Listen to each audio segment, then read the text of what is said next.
Hello दोस्तों, मैं राकेश कुमार मौर्य आपके सामने मैं भौतिक भूगोल या भू-आकृतिक विज्ञान का पाठ 4 मैं आपके सामने लेकर आया हूँ, जिसमें हमने 20 20 प्रश्नों को हमने सम्मिलित किया है, जो बहुत ही महत्वपूर्ण है आपके आगामी एग्जामों के लिए। और जो भी 20 प्रश्न हैं बहुत ही महत्वपूर्ण है, एक बार आप ज़रूर देखें इस वीडियो को पूरा। आप कहेंगे कि हाँ सर, बहुत ही अच्छे प्रश्नों का कलेक्शन आपने किया है, और जो आपको कहीं न कहीं एग्जाम में देखने को मिलेगा या मिल चुका होगा, आपको देखते ही पता चल जाएगा। ठीक दोस्तों, तो चलिए शुरू करते हैं। पहला प्रश्न, अगर आप हमारी यूट्यूब चैनल आरके जियो वर्ल्ड 0.2 से अगर नहीं जुड़े हैं तो आप ज़रूर जुड़ जाइए अपने बेहतरीन तैयारी के लिए। इससे पहले हमने भौतिक भूगोल या भू आकृति विज्ञान का पार्ट 3 तक 1, 2, 3 हमने अपलोड कर दिया है। आप अगर नहीं देखे हैं तो आप ज़रूर जाके वहाँ पर हमारे यूट्यूब चैनल पर आप ज़रूर विजिट करके आप वहाँ पर ज़रूर देखें। ठीक है दोस्तों, तो चलिए शुरू करते हैं। पहला प्रश्न कह रहा है दोस्तों, किस विद्वान ने सर्वप्रथम भूआकृतिक विज्ञान में मात्रात्मक क्रांति का सूत्रपात किया? ठीक है, किस विद्वान ने सर्वप्रथम भूआकृतिक विज्ञान में मात्रात्मक क्रांति का सूत्रपात किया या शुरुआत किया? ऑप्शन ए है जीके गिलबर्ट, ऑप्शन बी है पावेल, ऑप्शन सी है आर.ई. हार्टन और ऑप्शन डी है पीटर हैगेट। तो दोस्तों आपने इस प्रश्न के उत्तर का चयन कर लिया होगा। दोस्तों इसका जो सही उत्तर है वो ऑप्शन सी, आर.ई. हार्टन ने सर्वप्रथम भू आकृतिक विज्ञान में या भौतिक भूगोल में मुख्य रूप से मात्रात्मक क्रांति की शुरुआत की थी, और यह जाने जाते हैं मुख्य रूप से नदी की क्रियाओं से। ठीक है, ये नदी की क्रियाओं से जाने जाते हैं, तो आपको ध्यान रखना है। अगला देखते हैं दूसरा प्रश्न।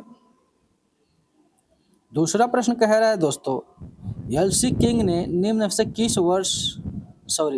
किस सिद्धांत का प्रतिपादन नहीं किया है? एल.सी. किंग ने निम्न से किस सिद्धांत का प्रतिपादन नहीं किया है? ऑप्शन ए है स्थलाकृति चक्र, ऑप्शन बी है इपिजेन चक्र, ऑप्शन सी है पहाड़ी ढाल चक्र और ऑप्शन डी है भौगोलिक चक्र। तो दोस्तों इस 4 सिद्धांतों में से एल.सी. किंग ने किस सिद्धांत का प्रतिपादन नहीं किया है, यह प्रश्न पूछ रहा है। तो आपने इस प्रश्न के उत्तर का चयन कर लिया होगा। दोस्तों इसका जो सही उत्तर है वो ऑप्शन डी, भौगोलिक चक्र। भौगोलिक चक्र दोस्तों यह विलियम मॉरिस डेविस द्वारा 1899 प्रतिपादित किया गया था, न कि यह एल.सी. किंग द्वारा। ठीक है दोस्तों, तो आपको ध्यान रखना है। अगला देखते हैं तीसरा प्रश्न।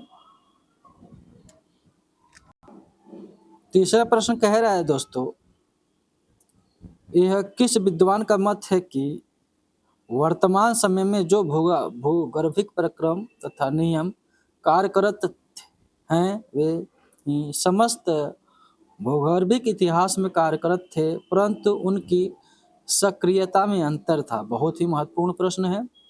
ठीक है, ऑप्शन ए है W.D. थॉर्नबरी, ऑप्शन बी है उल्रिच एंड मॉर्गन, ऑप्शन सी है जेम्स हटन और ऑप्शन डी है विलियम मॉरिस डेविस। तो दोस्तों इसका जो सही उत्तर है वह ऑप्शन ए, W.D. थॉर्नबरी ने ये कहा था। ठीक है, W.D. थॉर्नबरी ने कहा था कि वर्तमान समय में जो भूगर्भिक प्रक्रम तथा नियम कार्यरत हैं वे ही समस्त भूगर्भिक इतिहास में कार्यरत थे, परंतु उनकी सक्रियता में अंतर था। ठीक है, तो आपको ध्यान रखना, बहुत ही अच्छा प्रश्न है, आपको एग्जाम में जरूर आपको देखने को मिलेंगे, चाहे आपका यूजीसी नेट हो, चाहे असिस्टेंट प्रोफेसर हो, चाहे आपका जीडीसी चाहे जीआईसी हो, किसी भी स्टेट का असिस्टेंट प्रोफेसर हो, आपको जरूर देखने को ये प्रश्न वर्तमान में या भविष्य में जरूर देखने को मिलेगा। ठीक है, चौथा प्रश्न देखते हैं। चौथा प्रश्न कह रहा है दोस्तों, महाराष्ट्र का महाबालेश्वर का पठार किसका खूबसूरत उदाहरण प्रस्तुत करता है? महाराष्ट्र का महाबालेश्वर का पठार किसका खूबसूरत उदाहरण प्रस्तुत करता है? ऑप्शन ए है मेसा का, ऑप्शन बी है बूटे का, ऑप्शन सी है भ्रंशित पठार का और ऑप्शन डी है क्वेस्टा का। तो दोस्तों इसका जो सही उत्तर है वो ऑप्शन ए मेसा का खूबसूरत उदाहरण प्रस्तुत करता है आपका महाबालेश्वर का पठार। और दोस्तों आपको बता दें कि जो महाबालेश्वर का जो पठार है यह पूरे भारत का सबसे अधिक मुख्य रूप से स्ट्रॉबेरी उत्पादन करने के लिए जाना जाता है और भारत का 80% लगभग आपका स्ट्रॉबेरी आपका महाबालेश्वर के पठार से उत्पादित किया जाता है। ठीक है, पांचवा प्रश्न देखते हैं दोस्तों। पांचवा प्रश्न कह रहा है दोस्तों, निम्न में से कौन सा एक सिद्धांत टार स्थलाकृति के उत्पत्ति का सिद्धांत नहीं है? बहुत ही अच्छा प्रश्न है ये भी है। ऑप्शन ए है पेडिप्लेशन सिद्धांत, ऑप्शन बी अंत अपक्षय सिद्धांत, ऑप्शन सी है वर्गश्रुंड का सिद्धांत और ऑप्शन डी है परिहिमानी सिद्धांत। तो दोस्तों आपने इस प्रश्न के उत्तर का चयन कर लिया होगा। दोस्तों इसका जो सही उत्तर है वो ऑप्शन सी वर्गश्रुंड का सिद्धांत। दोस्तों वर्गश्रुंड का जो सिद्धांत है यह जॉनसन द्वारा दिया गया है और यह टार से संबंधित नहीं है। ये आपका मुख्य रूप से सार्क के उत्पत्ति से सर्क के उत्पत्ति से जो हिमानी क्षेत्रों में एक स्थलाकृति या पर्दित स्थलाकृति है उसके उत्पत्ति से संबंधित यह सिद्धांत है जो जॉनसन ने दिया था। ठीक है दोस्तों, न कि टार की उत्पत्ति से। जबकि पेडिप्लेशन सिद्धांत, अंध अपक्षय सिद्धांत और परिहिमानी सिद्धांत आपके टार की उत्पत्ति की व्याख्या करती है। ठीक है, छठा प्रश्न देखते हैं दोस्तों। छठा प्रश्न कह रहा है दोस्तों, पृथ्वी के अंदर तथा बाहर उत्पन्न होने वाले प्रक्रमों को किस भूगोलवेत्ता ने अंतर्जात प्रक्रम, इंडोजेनस और बहिर्जात प्रक्रम, एक्सोजेनस कहा है? बहुत ही अच्छा प्रश्न दोस्तों है। अब हमको लगता है भाई हमने तो कहीं नहीं देखा कि इस प्रकार के प्रश्न पूछे गए हैं। अगर आपको कहीं दिखा है तो बहुत अच्छी बात है, अगर नहीं पूछा गया है तो वर्तमान में 100% पूछे जाने की संभावना है इस प्रश्न को। ऑप्शन ए है वाल्टर पेंक, ऑप्शन बी है लासन, ऑप्शन सी है जेम्स हट्टन और ऑप्शन डी है विलियम मॉरिस डेविस। तो दोस्तों आपने इस प्रश्न के उत्तर का चयन कर लिया होगा। दोस्तों इसका जो सही उत्तर है वो ऑप्शन ए वाल्टर पेंक ने अंतर्जात तथा बहिर्जात प्रक्रमों के लिए इंडोजेनस और एक्सोजेनस मुख्य रूप से प्रक्रियाओं या प्रोसेस की बात की है। ठीक है, उसके लिए। जबकि जो लासन महोदय थे इन्होंने एपिजेनस शब्दों का प्रयोग किया है, तो आपको ध्यान रखना है। अगला देखते हैं सातवां प्रश्न। सातवां प्रश्न कह रहा है दोस्तों, किस विद्वान ने सरिता के प्रवाह वेग एवं उसकी परिवहन शक्ति के बीच संबंधों के आधार पर सरिता परिवहन के नियम का प्रतिपादन किया है? बहुत ही अच्छा प्रश्न है और ये एग्जाम में पूछे जा चुके हैं और आगे भी पूछे जाने की संभावना 100% है। ऑप्शन ए है एन स्ट्रालर, ऑप्शन बी है R E Horton, option C है जी के गिलबर्ट और ऑप्शन डी है फावेल। तो दोस्तों आपने इस प्रश्न के उत्तर का चयन कर लिया होगा।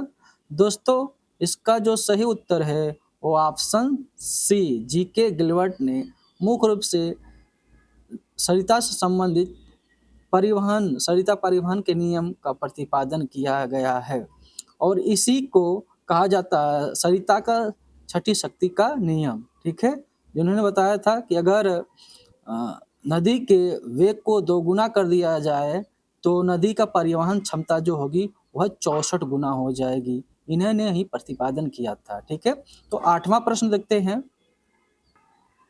आठवां प्रश्न कह रहा है दोस्तों, नदी की किस अवस्था में अधिकतम स्थितिज ऊर्जा तथा निम्नतम उत्क्रमण माप देखने को मिलता है? बहुत ही अच्छा प्रश्न है।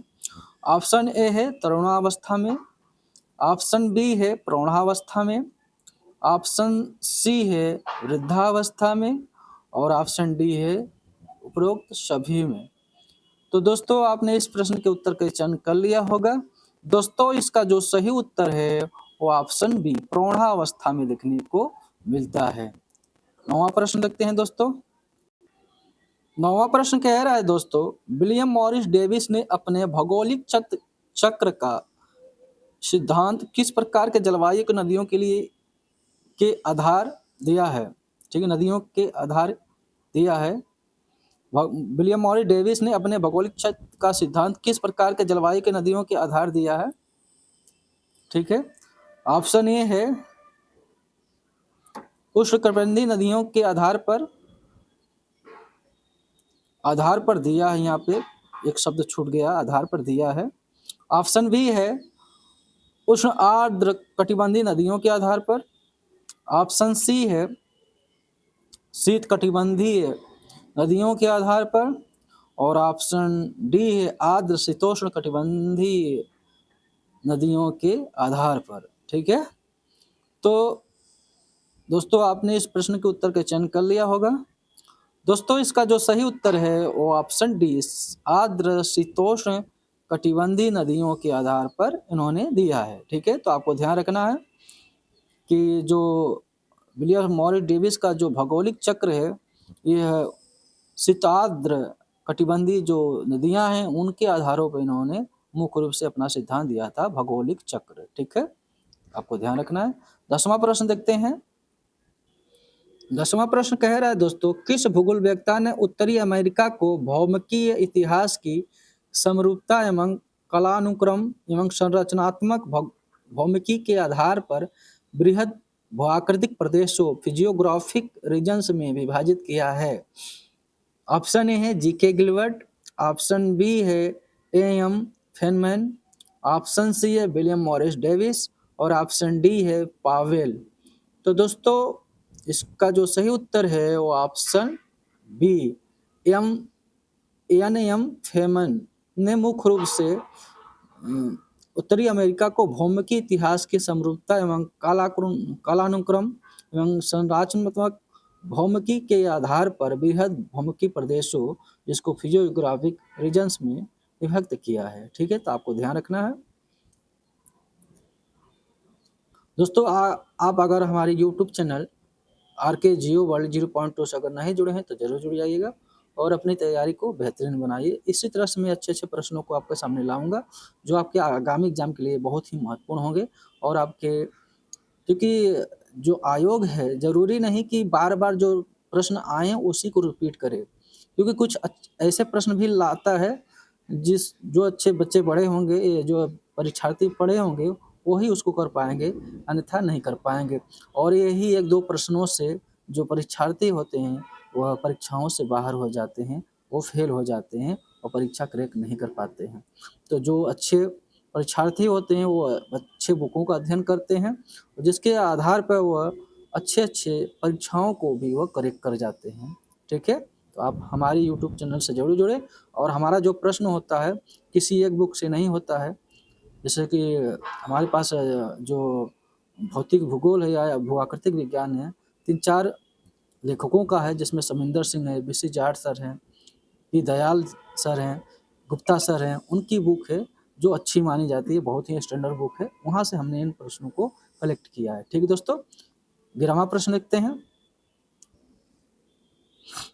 यह किस भूगोलवेत्ता का कथन है कि आकारिकी पदार्थों पर प्रक्रमों के निश्चित समय के दौरान कार्यों का प्रतिफल होती है। बहुत ही अच्छा प्रश्न है दोस्तों।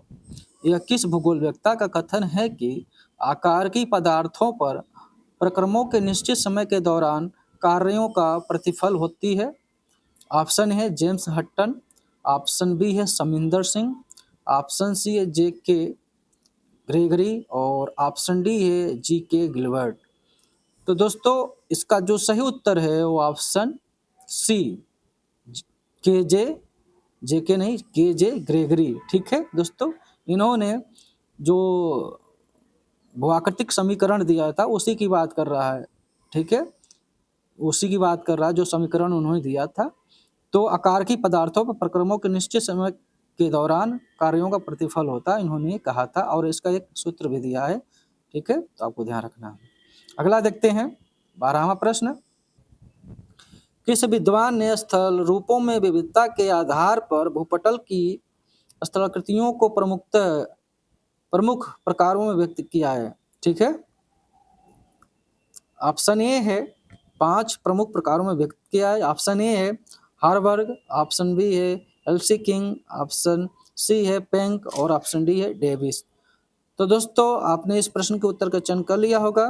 दोस्तों इसका जो सही उत्तर है वो ऑप्शन ए हार्वर्ग ने मुख्य रूप से स्थल रूपों में विविधता के आधार पर भूपटल की स्थलाकृतियों को 5 प्रमुख प्रकारों में विभक्त किया है, जिसको हम कहते हैं एकल प्रक्रम, द्विप्रक्रम, बहुप्रक्रम या बहुस्थलाकृतियां। तो इस तरह के उन्होंने 5 प्रकारों में विभक्त किया स्थल रूपों को। ठीक है, 13वां प्रश्न देखते हैं दोस्तों। 13वां प्रश्न कह रहा है दोस्तों, समोन्नत संरचना वाली सेलों के अपर्दन के बाद अवरोधी सेलों वाले लंबे, पतले तथा खड़े ढाल वाले कटकों को क्या कहते हैं? बहुत ही अच्छा प्रश्न है। ऑप्शन ए हॉकबैक, ऑप्शन बी है क्वेस्टा, ऑप्शन सी है मेसा और ऑप्शन डी है बूटे। तो दोस्तों आपने इस प्रश्न के उत्तर का चयन कर लिया होगा। दोस्तों इसका जो सही उत्तर है वो ऑप्शन ए हॉकबैक कहा जाता है। ठीक है, हॉकबैक। 14वां प्रश्न देखते हैं। 14वां प्रश्न कह रहा है दोस्तों, निम्न में से किस भूगोलवेत्ता ने भौमिकी प्रक्रमों, ठीक है, भौमिकी प्रक्रमों थर्मल जियोडायनामिक्स के विश्लेषण में उष्मागतिकी प्रतिरूप का प्रयोग किया था? बहुत ही अच्छा प्रश्न है ये भी। ऑप्शन ए है वाल्टर पेंक, ऑप्शन बी है जीके गिलबर्ट, ऑप्शन सी है एलसी किंग और ऑप्शन डी है लार्सन। तो दोस्तों इसका जो सही उत्तर है वो ऑप्शन बी जीके गिलबर्ट ने किया था। भौमिकी प्ररूपों जिसको थर्मोडायनामिक्स विश्लेषण में उष्मागतिकी प्रतिरूपों का प्रयोग जो किया है वह जीके गिलबर्ट महोदय ने किया है। ठीक है, 15वां प्रश्न देखते हैं।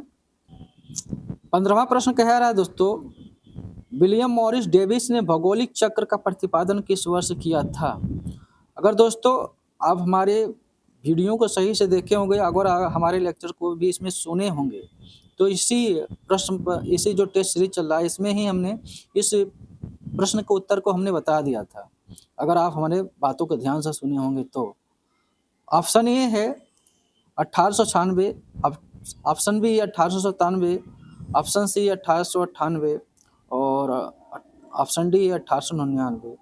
तो दोस्तों इसका जो सही उत्तर है वो option D 1899 William Morris Davis ने भौगोलिक चक्र का प्रतिपादन किया था। ठीक है, 16वां प्रश्न देखते हैं दोस्तों। 16वां प्रश्न देखते हैं दोस्तों। 16वां प्रश्न कह रहा, निम्न कथनों पर विचार कीजिए तथा असत्य कथन की पहचान करें। ऑप्शन ए कह रहा है, जिन चट्टानों में लोहे के यौगिक अधिक होते हैं उनमें ऑक्सीकरण का प्रभाव अधिक होता है। सही कह रहा है, जिस चट्टानों में लोहे के यौगिक होते हैं या लोहे उसमें अधिक मिलते हैं उसमें ऑक्सीकरण की क्रिया अधिक होती है। सही कह रहा है। भी कह रहा है, उष्णार्द्र भागों में ऑक्सीकरण अधिक सक्रिय होता है, जिस कारण रासायनिक परिवर्तन के कारण वहां पर मिट्टियों का रंग लाल, पीला एवं भूरा हो जाता है। ये भी सही है। सी ऑप्शन कह रहा है, आग्नेय चट्टानों पर हाइड्रेशन की क्रिया का प्रभाव नगण्य होता है। दोस्तों ये गलत है, सी ही आपका गलत है। हाइड्रेशन की क्रिया प्रभाव अधिक होता है, न कि नगण्य होता है। ठीक है, आग्नेय चट्टानों पर हाइड्रेशन की क्रिया का प्रभाव नगण्य नहीं होता, अधिक होता है। तो सी आपका गलत देखने को मिल रहा है। डी देख लेते हैं। हाइड्रेशन की क्रिया द्वारा फेल्सपार नामक खनिज का परिवर्तन कायोलियन मृत्तिका में हो जाता है। ये सही है। तो सी आपका गलत देखने को मिल रहा है। ठीक है, अगला प्रश्न देखते हैं दोस्तों। 17वां प्रश्न कह रहा है दोस्तों, यह किस भूगोलवेत्ता का कथन है कि ढाल के आकार तथा तत्वों में विभिन्नता जलवायु प्रकारों पर आधारित होती है, अर्थात विभिन्न जलवायु में ढाल के रूप भिन्न भिन्न होते हैं। बहुत ही अच्छा प्रश्न है भी है। ऑप्शन ए है एलसी किंग, ऑप्शन बी है जीके गिलबर्ट, ऑप्शन सी है एन स्ट्रालर और ऑप्शन डी है वाल्टर पेंक। तो दोस्तों इसका जो सही उत्तर है वो ऑप्शन ए एलसी किंग। आप हमने आपको दोस्तों इससे पहले कराया था जो ढाल से संबंधित या इन्होंने एलसी किंग ने एक सिद्धांत का प्रतिपादन किया था जलवायु समरूपता का। उसी में इन्होंने कहा था कि ढाल के आकार तथा तत्वों में विभिन्न जलवायु प्रक्रमों का पर आधारित होते हैं, अर्थात विभिन्न जलवायु में ढाल के रूप भिन्न भिन्न होते हैं। बहुत ही अच्छा प्रश्न है, आपसे पूछा जा सकता है परीक्षाओं में। ठीक है, 18वां प्रश्न देखते हैं दोस्तों। 18वां प्रश्न कह रहा है दोस्तों, किस भूगोलवेत्ता ने अपर्दन चक्र में जलवायु परिवर्तन तथा ज्वालामुखी के उद्गार द्वारा होने वाले अचानक व्यवधान को एक्सीडेंट्स का नाम दिया है? ऑप्शन ए है वाल्टर पेंक, ऑप्शन बी है William Morris Davis, option C है जीके गिलबर्ट और ऑप्शन डी है जेम्स हट्टन। तो दोस्तों इसका जो सही उत्तर है वो option B William Morris Davis ने कहा था जब जलवायु परिवर्तन होता है या ज्वालामुखियों द्वारा जब व्यवधान उत्पन्न होता है किसी स्थलाकृति में, तो उसको मुख्य रूप से एक्सीडेंट शब्द का प्रयोग उन्होंने किया था। ठीक है, 19वां प्रश्न देखते हैं दोस्तों। 19वां प्रश्न है, निम्न से कौन सा एक पेनिप्लेन का प्रकार नहीं है? ठीक है, निम्न से कौन सा एक पेनिप्लेन का प्रकार नहीं है? ऑप्शन ए स्थानीय पेनिप्लेन, ऑप्शन बी है प्रादेशिक पेनिप्लेन, ऑप्शन सी है बहुचक्रीय पेनिप्लेन और ऑप्शन डी है अपूर्ण पेनिप्लेन। तो दोस्तों आपने इस प्रश्न का उत्तर का चयन कर लिया होगा। दोस्तों इसका जो सही उत्तर है वो ऑप्शन सी बहुचक्रीय पेनिप्लेन, ये आपका नहीं है, जबकि स्थानीय है, प्रादेशिक है और अपूर्ण पेनिप्लेन ये आपका है। आखिरी प्रश्न देखते हैं दोस्तों, 20वां प्रश्न इस भाग का 4 भाग का। ठीक है, 20वां प्रश्न कह रहा है दोस्तों, जलीय अपर्दन चक्र के अंत में निर्मित प्लेन सतह पर समूह में पाए जाने वाली अपर्दन से बची पहाड़ियों को क्या कहते हैं? बहुत ही अच्छा प्रश्न है दोस्तों, ये बहुत ही अच्छा प्रश्न है। इस अगर हम देखा जाए जो पैटर्न है पूछने का आयोग का, उसके हिसाब से ये बहुत ही अच्छा प्रश्न है। आपको आने वाले एग्जामों में आपको जरूर देखने को मिलेगा, ये मेरा आपसे वादा रहा। ठीक है दोस्तों, और जितने भी हम प्रश्न लाए हैं बहुत ही बेहतरीन प्रश्न लाए हैं आपके आगामी एग्जामों के लिए। अगर आप हमारे पूरे टेस्ट सीरीज को अच्छे से आप देख रहे हैं दोस्तों, और नोट्स भी इसी के बना रहे हैं, प्रश्नों को अगर उतार रहे हैं, तो आपको हमारे टेस्ट सीरीज से आपको पक्का फायदा होने वाला है, ये मैं गारंटी के साथ कह रहा हूँ दोस्तों। ये प्रश्न कह रहा है जो 20वां प्रश्न कि जलीय अपर्दन चक्र के अंत में निर्मित पेनिप्लेन सतह पर समूहों में पाए जाने वाली अपर्दन से बची पहाड़ियों को क्या कहते हैं? हो सकता है ये पहली बार आप प्रश्न कर रहे हैं और हो सकता है ये आप गलत भी करें। ठीक है, ऑप्शन ए उनाका, ऑप्शन बी है मुनाडनाक, ऑप्शन सी है मेसोर और ऑप्शन डी है इंड्रम्फ। तो दोस्तों आपने इस प्रश्न के उत्तर का चयन कर लिया होगा। दोस्तों इसका जो सही उत्तर है वो ऑप्शन ए उनाका कहा जाता है दोस्तों। ठीक है, उनाका कहा जाता है, न कि आप हम जहाँ तक उम्मीद है आप उसको मुनाडनाक मार रहे होंगे, जबकि वो गलत है। ये समूह की बात कर रहा है, अगर बिखरी हुई पहाड़ियों की बात करता तो वो मुनाडनाक हो जाता, मगर ये समूहों में पाए जाने वाली पहाड़ियों की बात कर रहा है तो उसको उनाका कहा जाता है। ठीक है, और बिखरी हुई पहाड़ियों को मुनाडनाक कहा जाता है। ये समुद्र सिंह के बुक में आपको जियोमॉर्फोलॉजी में जरूर मिल जाएगा, आप अच्छे से पढ़िए, और बीसी जाट के सर में भी मिल जाएगा, आप अच्छे से पढ़े पहले। ठीक है, आप अच्छे से बुकों को जब अध्ययन करेंगे तब आपको सभी प्रश्नों को उत्तर आपको मिलेंगे, मगर गहराई से पढ़ना पड़ेगा और सभी शब्दों को समझना पड़ेगा कि क्या कह रहा है। ठीक है, तो डेविस के जो समता पेनिप्लेन सतह या संप्रदाय मैदान जो है डेविस का, उसमें जो बिखरी हुई पहाड़ियाँ होती हैं, ठीक है, उनको मुनाडनाक कहा है, और जो समूहों में पाई जानी पहाड़ियाँ हैं उनको डेविस ने उनाका कहा है। मगर वही अगर देखा जाए जो पेंक महोदय ने दिया था, ठीक है, पेंक महोदय ने इंड्रम्फ जो लास्ट वाला उसका स्टेज में जो इंड्रम्फ है उस पर जो बिखरी हुई पहाड़ियों को उन्होंने इंसेल वर्ग कहा है। ठीक है, और जो समूह में पाए जाने वाली पहाड़ियाँ हैं उनको उन्होंने मोसोर का नाम दिया है। तो आपको ध्यान रखना है, ठीक है दोस्तों। तो ये रहा हमारा 20 प्रश्न, जो बहुत ही महत्वपूर्ण था आपके लिए। आप इसको ज़रूर देखें। अगर कोई भी एग्ज़ाम आप देने जा रहे हैं तो हमारी टेस्ट सीरीज़ को एक बार ज़रूर देखें, आपको निश्चित ही आपको फ़ायदा मिलेगा। ये मेरा आपसे वादा रहा।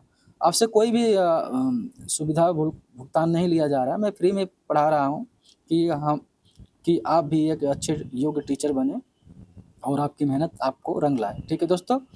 अगर आप हमारे यूट्यूब चैनल से नहीं जुड़े हैं तो ज़रूर जुड़ जाइए। हमारे यूट्यूब चैनल का नाम है RK Geo World 0.2। अगर आपको हमारी वीडियो और आप हमारे जो मटेरियल हैं, ठीक है, वो आपको अच्छा लगे तो लाइक, सब्सक्राइब और कमेंट ज़रूर करें और अपने दोस्तों को भी इसे शेयर करें दोस्तों। बस आपसे मेरी यही रिक्वेस्ट है, आप हमारी यूट्यूब चैनल से ज़रूर जुड़ें और अपनी तैयारी को ज़रूर बरकरार बनाएँ और लाइक और सब्सक्राइब ज़रूर करें। ठीक दोस्तों, आज के लिए बस इतना ही। धन्यवाद दोस्तों। हाँ, अपनी तैयारी निरंतर करते रहें, ठीक है, उसमें ब्रेक नहीं लाने हैं।